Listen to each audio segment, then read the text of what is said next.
Welcome to the Fight Lawyer Podcast, where we discuss combat sports and the law.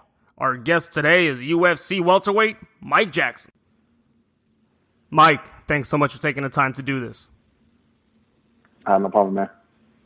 So when looking you up, I realized we have a couple of things in common. You're a practicing lawyer. Not actually, man. I'm just, I like doing adding little pop culture references in my life, and that's one of them. How I got that was a big fan of Bill and Ted, Excellent Adventure. So it really comes from that. And then just to add a little flair, I added the Murdoch law firm on there. So little pop culture references, hopefully people pick them up, make it a little fun. Did you ever want to be a lawyer? I thought about it actually. It was definitely something that was on my mind amongst a few other things. But for me, I'm not a fan of school. I just can't. It's tough for me to sit still for long periods of time. In high school, it's great. I was a straight A student in high school, A's and B's. And I really didn't apply. And I wouldn't say I didn't apply myself, but things just sort of came to me. I was in the engineering academy, and then I even went to college to be an engineer. And I was like, it's not for me, And I was just fortunate enough to stumble on the fight world, and here I am. So at what age did that happen? What martial art did you start in? It was always boxing was a passion of mine. I just was really a fan of it, loved it, and that's really how it all started. And at what age did you walk into the gym? In other words, when did you know, okay, this is something that I'm just going to do as a leisurely activity, or it's something I'm going to turn into long-term goals? No, I never competed as a kid. It was just, so again, I was just a fan of it. I didn't begin training until I was an adult, in my early 20s. And I started training and never stopped. What about it do you like? Just the competition of it, to be honest with you, it's like a big chess match. You're trying. For me, I don't look at it as like I don't have animosity or anything like that or any hatred towards anyone that I'm facing. For me, it's a sport, and that's how I look at it. So for me, I'm just going in there to beat an opponent. I'm just trying to figure out what skills that I have that I can use to defeat them. That's it. Why did you work your way into MMA rather than just purely boxing? I mean, those are, there are a lot of other skills involved here, and you seem to have been set with just one. Yeah, man, I can't even answer that. It was just one. It looked cool, looked fun, and I was just like, why? Let's try it. And and that's why I said for me, I still love boxing. It's still something that I compete in. But just MMA was just something about it that I really, really gravitated towards. And I've made a career. I've sort of built my own path, in this industry. And so I've been fortunate to, I've been doing this for 10 years, and I don't see any sign of me stopping at the moment. How tough was it to learn all those other skills? What did you start with after boxing? Was it wrestling, jiu-jitsu? I just jumped in it all together at the same time. Like I didn't, some people people learn the sport differently. For me, boxing was the passion and background that I had. And then once I got into MMA, it was just kind of learning everything all at the same time, putting everything together. So when I began training and like the MMA aspect of it, I was learning jiu-jitsu, kickboxing, wrestling, during the same week. It would just alternate days and times and things like that. But yeah, it was just like a crash course. It was cool. I enjoyed it. How hard was it to take on wrestling? A lot of folks say that wrestling is the one that you got to start with in order to be really successful. Was that the hardest one to kind of learn over time? I'm not going to say it was the hardest one. It was just the one that I was least interested in. For me, it was more, I like punching people in the face. That's just, what I like to do. And so that's just what I gravitated towards more. I think that as far as what's harder, it's all relative to the person. You know, you have some people who can begin training in some kind of discipline, and they can pick up it fairly quickly. You take someone doing the same path, and they don't get it as quickly or as efficiently. You know, they may not learn all the steps. They may miss something. You know, I feel everyone is different. So it's just all about what you want to do and what you gravitate toward. For me, it was a striking field. And then you had a bit of an amateur career. You had a few fights as an amateur. How tough is that scene in MMA? It's underdeveloped. It's not as invested into as it should be. Is that a really tough scene to maintain competition in? No, I mean, I think you can. Well, it depends on the weight, really. You know, if you're if you're a real 115er or a guy is going to be tough. If you're about 180, about a 205 guy, is going to be tough. You know, women is different as well. I think at the amateur level, you know, there's also locations like where you are. Is MMA big in your town or in your region? I think the way the sport is continuing to grow, we're seeing more promotions pop up in smaller little markets. And I think that's a benefit for a lot of people who are looking to learn the sport. But I honestly, I think now, and it's different now than it was, you know, when I started. You know, I think it's a lot easier now for people to find fights. And that could be a sort of a curse too, because what happens is you have a lot of people who see the sport, they want to compete, and then you get like these little inexperienced gems pop up, and whether they know what they're doing or not, like they're setting a lot of guys up for failure, man. I've been, you know, when I'm not fighting, I'm covering the sport and I work on the business side as well. And I've seen some people, well, and the crazy thing is like I had my first fight 6 months after training. You know, I don't think that's a smart thing to do in the current climate of MMA. I think guys need to train a lot longer, you know, at least a year. You know, there's some people who, you know, if you switch to their gym, no matter where you started or how long you've been training, you need to train with them at least a year before you fight under their gym. You know, and they're just trying to make sure that you're a quality fighter and you're ready for this, because, you know, you step in there, man, like anything can happen. Like people have died in combat sports, you know, and obviously that's an extreme case, but it can still happen, you know. So I think now we need the younger fighters who are up and coming, you know, especially given, you know, the brain damage things and that. They need to take a little bit more time to make sure they're ready and not jump in there too quickly. You think it'd be beneficial to have some sort of central governing body or an amateur league or some sort of feeder system that could, you know, take these fighters and work on them before they go pro? I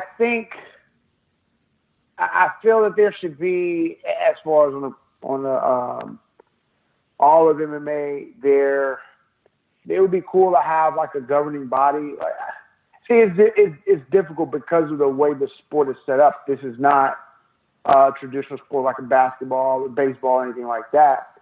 Like, this is a sport where you have, you know, promotions can pop up. Anybody can go get a license and become a promoter. It's just all if you have the finances for it. That's really what all this comes down to. So what you're trying, as far as like developing a union or any kind of governing body, like you would literally have to start this over. Like you have to start MMA over again, and I just don't see that happening. Well, for example, why can't some of the bigger organizations have, you know, a league where they have promotional events for pro fighters and then promotional events for amateur fighters? Or would there be some undue burden there, or, you know, financially? Who's paying for that? Right, who's paying for that? Well, like, if we're talking about let's take the UFC. Like, these dudes, although they recently sold for $4.8 billion, whatever, you know, their payroll and their overhead is extensive. Like, it's a lot of money, and I don't think a lot of people realize that. And so now you're talking about, which in essence the UFC currently has, with the Contender Series, with the Ultimate Fighter. You know, they even have a developmental contract. So there's 3 different avenues right there. actually, I'll give another one four. You have Legacy Fighting Alliance, who I'm affiliated with and work for. They're a feeder league to the UFC. So those are four fields right there. But and the reason they're able to do this is because of their finances, and they're at the top of the heap. There's a big separation between the UFC and everybody else, even Bellator. Like Bellator has sort of the Viacom money, but that's it. Like they don't know how if the UFC had that Viacom money, it'd be a totally different field. You know, I think what Bellator doing is cool if they would just stay in their lane, but I think they're legit trying to compete with UFC, maybe subconsciously. You know, but outside of them, nobody can afford that type of service that you're talking about. Well, presumably you'd be able to televise it and market it and make money from all those things, or would people just not watch, right? Why would they watch presumably inferior fighters when they can just watch pro fighters the following weekend? And I disagree with that. I think if you're out there, look, you have a platform right now called Flow Combat online, and I've done some shows with them. What they like to do is sort of they have a pay-per-view sort of system online where they go out to these smaller regional shows and give them a platform to show their promotion. But again, something like that though, even what you're talking about, it's gonna take money, it's gonna take finance, and you have to find other people to finance that, and it's not gonna happen. I just don't see it happening. Understood. So after your amateur career, you went pro. Did you go right into the UFC, or you competed for some other leagues? No, you know, once I decided to go pro, I was more in the boxing and kickboxing realm. You know, I'm undefeated in boxing. All my wins coming via knockout, as well as kickboxing. But as far as like the professional MMA, I did make my pro debut in the UFC. And it was just one of those special circumstances that, you know, it was, we got this sort of spectacle fight. Who wants, you know, winner gets punked, all this. And it sort of just fell in my lap. And, you know, when you have opportunities like that come up, you know, you have to capitalize on them. And so you did, and you got the first fight with Mickey Gall. What went wrong in that fight? Kind of what did you not anticipate? You know, in the fight itself, it was merely I did what I should have that. You know, but what it really comes down to is just the lack of preparation for a fight of that magnitude. And not saying that Mickey Gall was you know like an Anderson Silva or anything like that, but there's so many factors that go into, you know, a UFC fight that, you know, if you're not 100% committed, you know, then, you know, you'll miss some things. And for me, it wasn't necessarily that I wasn't committed, but it was all a short period of time. Like you literally just randomly one day you get a call and you're just like, yo, especially, you know, for me, it wasn't a thing where, you know, I had, you know, aspirations of fighting in the UFC. You know, for me, I understand what my career was. And so I was just, you know, again, I just fight because I love to fight. You know, I'm not trying to become a champion or anything like that. And then one day, out of the blue, and this is also a time when I hadn't been training in MMA, but I had taken some time off. I was letting the injury heal, you know, that, you know, I previously didn't know about, you know, and then I had taken, I think like, I want to say 8 weeks off from doing any kind of training, whether it be boxing, kick, any. You know, I've been doing the boxing, kickboxing training, but as far as MMA, I hadn't trained. I've been, you know, done any type of MMA training in about 2 years prior to that. You know, for me, it was just I was enjoying the boxing, kickboxing thing, and then for me, it was just like one of those where I covered the sport. In my mind, like, yo, you know, you should at least, you know, compete like once or twice a year just to stay active and just to stay competitive in the sport. And so I was legit back for 4 days coming off of like 8 weeks of nothing. And then you get this call. It was like, yo, you want to fight in the UFC? And you're like, what? You know, so that was just an opportunity that I couldn't pass up. You know, unfortunately it didn't go my way, but, you know, I make the best of that opportunity, which parlayed itself into the Punk fight. And, times have changed. Life is better. Was it weird that they engaged you in this kind of triangle with Mickey Gall and CM Punk? Was it kind of, was it strange that you were put into that position? No, it wasn't strange at all. Like, someone had to be there, and why not me? I feel that as far as the entertainer and personality, it only, it made sense for me to be. It could have been other people, sure it could have been, but it wasn't. It was me, and so that's how I look at it. Like, I don't sweat and dwell and why me and why did I get? It didn't matter. I got it. It's just like when someone wins a lottery ticket. They won, they got it. Like, no one, it doesn't matter why or how. Only thing matters is that it happened. Right, and so after that, you obviously get the big opportunity with CM Punk in Chicago. Why do you think you were the lucky guy? Was it just your turn next after the golf fight because you were involved with him as well, or was it just natural? Yeah, I think all of that played a role. You already had the storyline was already there. You had the connection through golf. It just made sense. If you're going to give him another opportunity, then I'm really the only person that makes sense. Like there are other, like the only other fighter that I know that would probably make a lot of money or a lot more money will be a fight with Jason David Frank. And I happen to be friends with him, talk to him a little. It's just it wasn't a fight that would have been made just off of weight. Jason Frank is a big guy. He's not making 170 pounds. Even Phil Brooks is. I think if he would have started at an earlier time in his life, he'd have competed at maybe 155. Or maybe 170. Maybe 170 is for him. But even with all that, it's just there was too much of a weight discrepancy between the two. So you take Jason Frank out of it. Literally, the only person that just makes sense is myself. You can't bring in. Well, you can, but it's just we're talking about finances now. You have to bring somebody else in. You have to sort of build them up a little bit. Like with me, it was already there. So like I said, from a business standpoint, it only made sense to bring me in. And how big was that for you that you'd be on a main card in this incredibly heavily watched fight? You'd be getting into this huge promotional event. Was it a surreal experience? No, it was just another day at the office for me, because I understood what it was. I don't get caught up in the hype of things too much. I'm just a chill person. So yeah, I realized I was fighting the UFC and I was fighting on the pay-per-view. I was top, higher billing than former champions. That's cool. But I don't really sweat that, So I was there. I had a job to do. I had a mission. My mission was to beat this dude up enough where he didn't want to do it no more. And I said, but that was the thing. Like, I said that before the golf fight. I told people, I was like, look, man, this dude's best bet is to go fight Mickey Gall. And Mickey did what I said he was going to do. I was like, yo, he's going to take him down, he's going to submit him.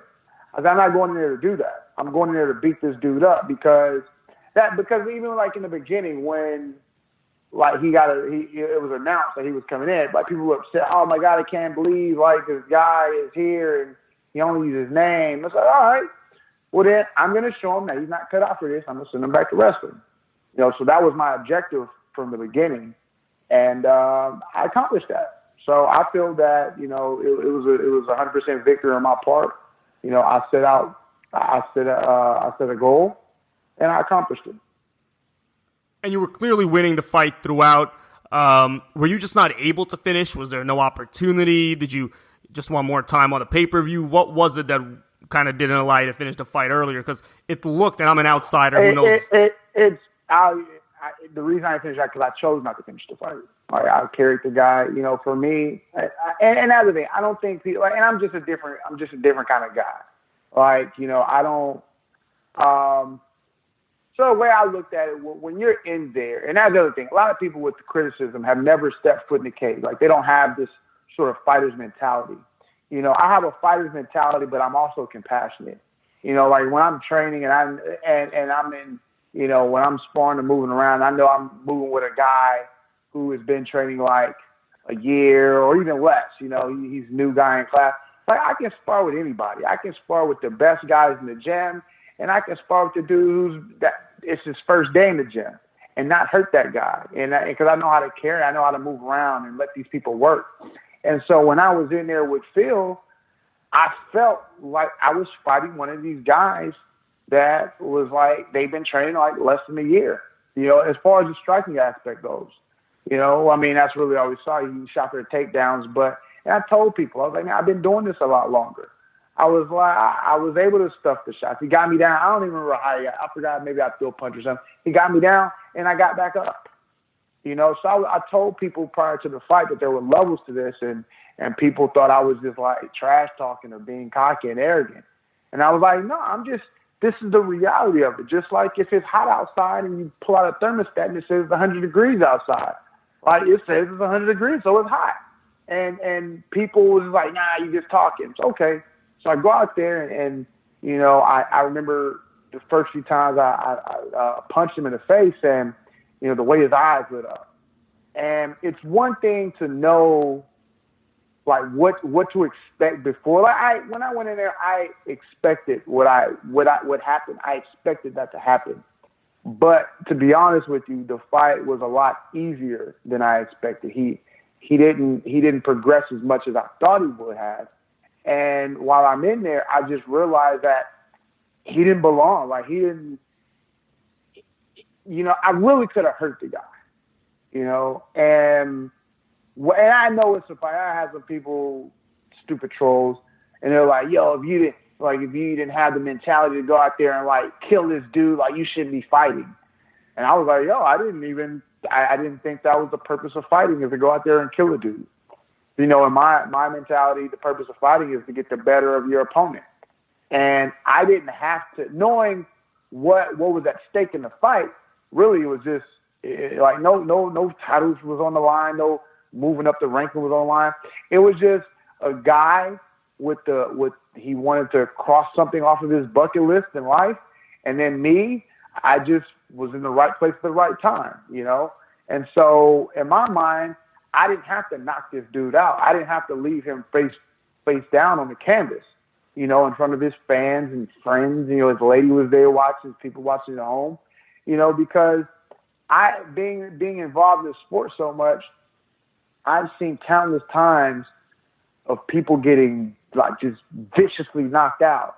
And, there's a feeling that you get in the arena, knowing that these people's, their family is watching. And, what they're going through. Like, man, they're worried and concerned. Again, it's a fight. Anything can happen. And so being that I knew what the fight was, there was no need for me to do that. Again, my goal was to beat this dude up where he didn't want to compete anymore. And I accomplished that with what I did. I didn't have to knock him out, give him brain damage. Because this dude, again, this is not his life. This is not something that he's trying to pursue, as a career. Or maybe he was. I don't know. I can't rationalize a 39-year-old unathletic person trying to pursue MMA as a career. I saw this as an entertainer from pro wrestling. He found something that he was, that was really cool, and he wanted to try out. And he had the fan base. He had millions of followers on Twitter and in social media. And he has his large platform, and he's a cult personality. That only made sense to give him a shot, But like I said, it's levels to this. And he just wasn't ready for it. So I'd show him. And you seem like a very secure guy, obviously, and, you trained your whole life or for years fighting. How tough was it to endure some of that scrutiny from Dana and other people? Did you kind of just brush it off, or did you take it to heart?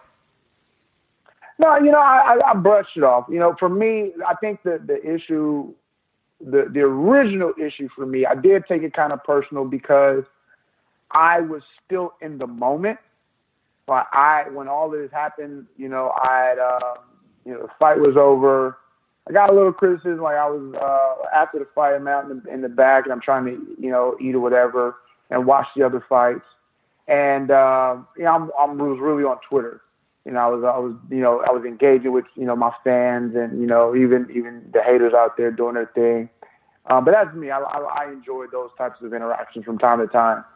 But then what really sucked for me, though, still being in the moment, I'm still enjoying, the victory on this big stage.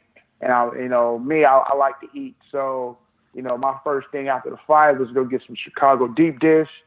And I'm about to eat my first deep dish pizza ever. And then I hear the Dana White comments. And for me, it was just in the moment.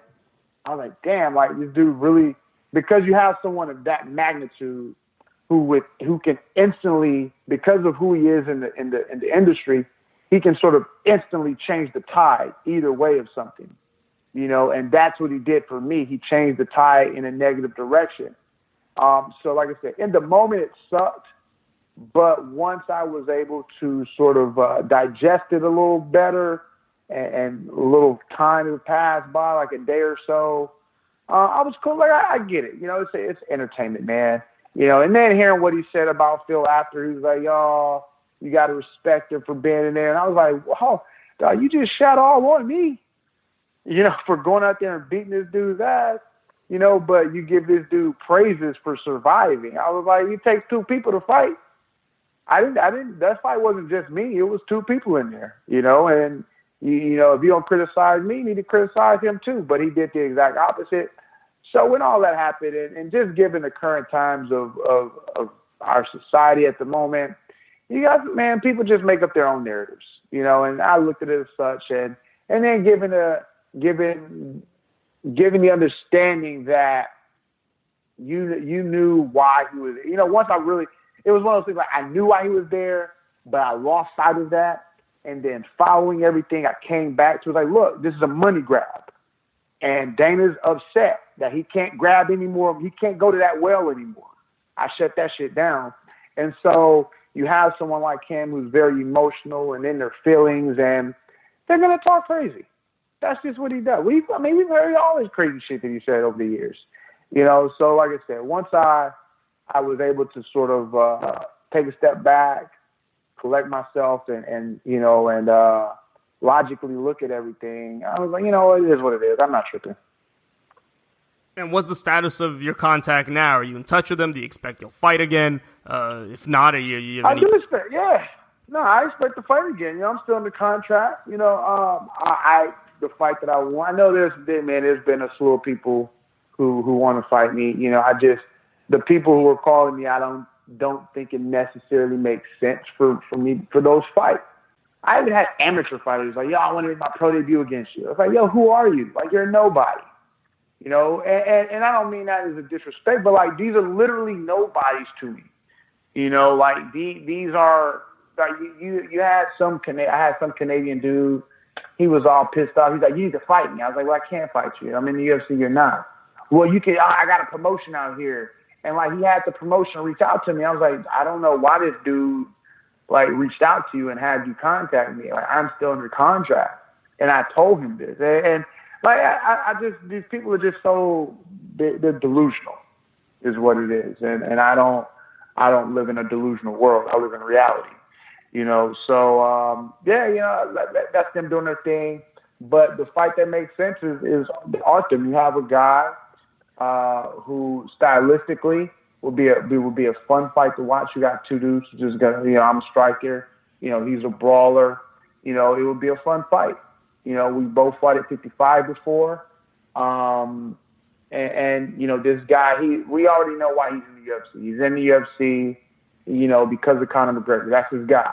And I'm not even and even when I'm saying all this, there's no disrespect here. I respect the hustle of Arthur.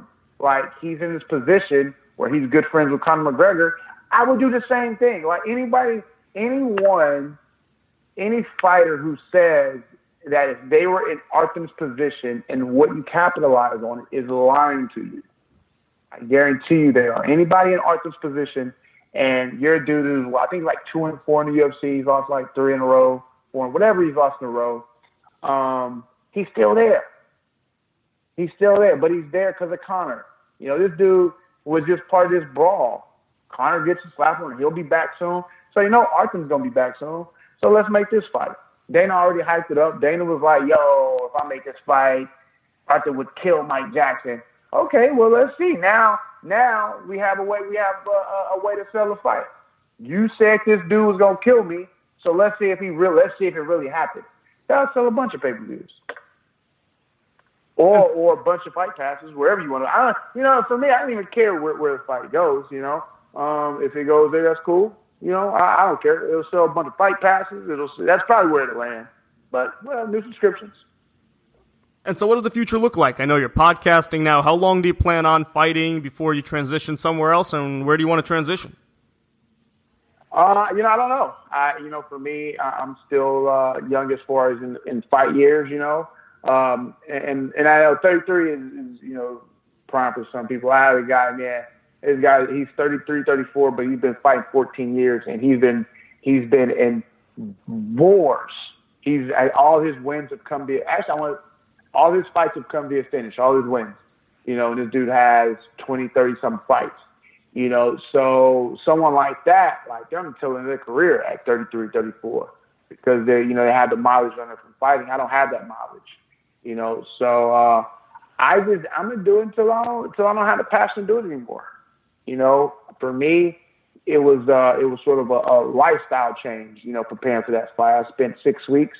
Changed my diet, changed my training, my sleeping habits, and all these different things I had to adjust for this. So I don't know. It just however long I'm willing to make those adjustments. Once I'm I'm done making those sacrifices, and I just want to enjoy life the way I'm current, like when I'm not training, like right now. Today I slept till 12:30 in the afternoon. I went to bed at 3, 4 in the morning. I get to wake up and I do whatever I want to do till the weekends when I have to go cover an event. This is my life. So until I just want to do this forever, I'm gonna keep fighting. Mike, it's been so great of you to join us. Where can people go to find out more about you, where they can find you, contact you, get in touch with you? Yeah, all of my social media is at The Truth Jackson on Twitter, Instagram, Facebook, Snapchat. You can, and all the different platforms, different things. I do a lot of my Mike the Truth photography on Instagram. You get the dope pictures. Twitter is more conversations engaging. Facebook, stories and photos engaging. So you get a little bit on different platforms. And, of course, the podcast, which is called The Truth About Stuff. You can find that at mikethetruth.com/podcast. And then, of course, on the podcast platforms, iTunes, SoundCloud, Stitcher, Google Play, all those other little cool little things as well. Understood. Mike, once again, thanks so much for taking the time. Thanks for having me. And that's our interview with Mike Jackson. I hope you had a good time. Thanks so much for listening. My name's Dmitriy Shakhnevich. If you want to learn more about me, please visit www.dshacklaw.com. And this is the Fight Lawyer Podcast. Till next time, folks.